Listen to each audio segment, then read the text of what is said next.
नमस्कार मित्रांनो, आजच्या नवीन व्हिडिओमध्ये आपलं खूप खूप स्वागत आहे।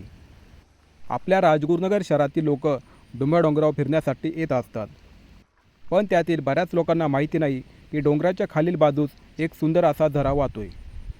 वडगाव पाटोळेची गायकवाड वस्ती येथून खाली एक रोड जातो।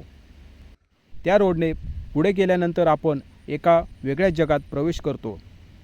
हे जग आपल्याला जुन्या काळात गेल्याचा अनुभव देते।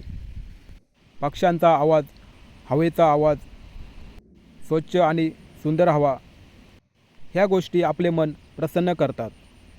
मित्रांनो, आपण दररोज घरी आपल्या गरम पाण्याने अथवा थंड पाण्याने आंघोळ करतोच, परंतु त्या पाण्यात खनिजे नसतात। सह्याद्री किंवा हिमालय या दोन रांगांमध्ये जे झरे असतात, ओढे असतात, त्यात आंघोळ केल्यानंतर आपल्याला खूप मोठे फायदे मिळतात। कारण असे पाणी झाडांचे जे रूट असतात, मुळं असतात, पाला पाचोळा यांचे औषधीय गुणधर्म पाण्यात उतरतात।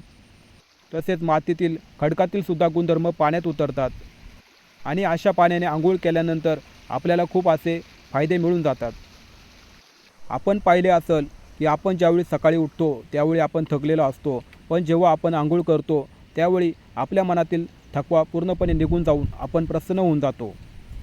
असे छोटे झरे ओढे आपल्या खेड तालुक्याच्या प्रत्येक गावात आपल्याला पाहायला मिळतील।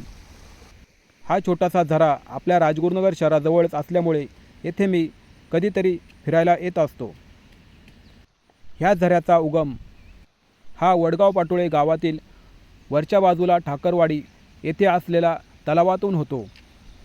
डोंगरावर पाण्याचे ठिकठिकाणी 10 पेक्षा जास्त तलाव आहेत। पावसाळ्यात फक्त 2-3 दिवस पाऊस पडला तरी हा झरा प्रभावित होतो। जून ते फेब्रुवारी किंवा मार्चपर्यंत ह्या झऱ्याला पाणी असतं। झऱ्याच्या खालील बाजूस गेल्यावर आपल्याला भीमा नदी पाहायला मिळते। येथे भीमा नदीचे पात्र खूप अथांग असं पसरलेलं आहे। ही जागा आपल्या डुम्या डोंगराच्या खालील बाजूस आहे। गर्दीपासून गोंधळापासून दूर असल्यामुळे ह्या जागेत कायम शांतता असते। ही जागा वडगाव पाटोळे गावातील गायकवाड वस्ती ह्या भागातील लोकांचे श्रद्धास्थान आहे। येथे माऊल्या असल्यामुळे पावसाळ्यात ह्या जागेला ते पूजण्यासाठी येत असतात।